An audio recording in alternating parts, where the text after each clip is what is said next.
नमस्कार दोस्तों, कैसे हैं आप। आज की कहानी स्टार्ट करता हूँ। समुद्र में एक नाव थी। बहुत से यात्री उस नाव पर सवार थे। एक फकीर भी था। नाव के किनारे करीब करीब पहुंचने को थी। आशा थी कि सुबह होते होते नाव किनारे से लग जाएगी, लेकिन आधी रात भयंकर तूफान आ गया और नाव डगमगाने लगी। पानी के थपेड़े भीतर पानी फेंकने लगे। हवाएं तेज हो गई। नाव रास्ता भटक गई और सभी यात्री चिंतित हो गए। आधी रात को सारे यात्री जग गए। हाथ जोड़कर, घुटने टेककर आकाश की तरफ प्रार्थना करने लगे कि हे परमात्मा, हे भगवान, हमें बचाओ। वे सब प्रार्थनाओं में कहने लगे कि अगर हम बच गए तो इतना दान करेंगे, अगर बच गए तो तीर्थ हो आएंगे, अगर बच गए तो ऐसा करेंगे, वैसा करेंगे। भगवान को आश्वासन भी देने लगे। मनुष्य की भाषा में कहें तो रिश्वत देने लगे, और धर्म की भाषा में कहें तो भगवान के सामने प्रतिज्ञाएं और व्रत लेने लगे कि हम ऐसा करेंगे, हम वैसा करेंगे, बस आप हमें बचा लो।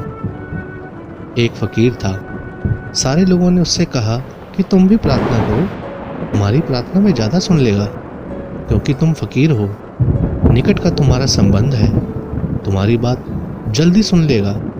लेकिन वह फकीर अजीब था। वह चुपचाप बैठा रहा और प्रार्थना में सम्मिलित नहीं हुआ।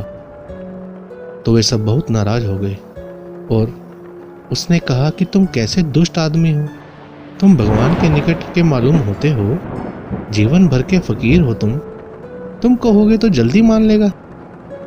मिनिस्टर को भी उसका कोई रिश्तेदार कहता है ना, तो जल्दी मान लेता है। भगवान भी तुम्हारी जल्दी मान लेगा, लेकिन तुम हो कि तुम चुपचाप बैठे हो। वह फकीर फिर भी चुपचाप ही बैठा रहा। सुबह होने को करीब थी। सभी यात्री डर गए।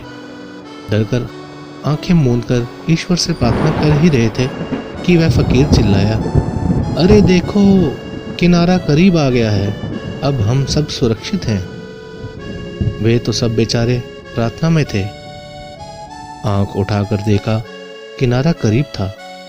प्रार्थना वहीं भूल गए, अपना सामान बांधने लगे। उस फकीर ने कहा, कहाँ गई तुम्हारी प्रार्थना? किनारा करीब आ गया तो एक भी घुटने टेके ना रहा, एक भी हाथ जोड़े नहीं रहा। सब उठाए अपना सामान बांधने लगे और भूल गए प्रार्थना और भगवान दोनों को ही। ईश्वर को धन्यवाद कहने को कोई दो पल ना रुका। दुख में और कष्ट में प्रार्थना करना गलत नहीं है। मुसीबत में और प्रतिकूल परिस्थितियों में ईश्वर को याद करना गलत नहीं है, परंतु सुख और अनुकूल परिस्थितियां मिलने पर ईश्वर को धन्यवाद देना, उसका स्मरण करना ही सच्ची प्रार्थना है। सुख दुख दोनों में ही ईश्वर का स्मरण बना रहे। वक्त का काम तो गुजरना है। बुरा हो तो सब्र करो, अच्छा हो तो शुक्र करो। जय श्री कृष्ण। जय श्री राधे गोविंद। धन्यवाद।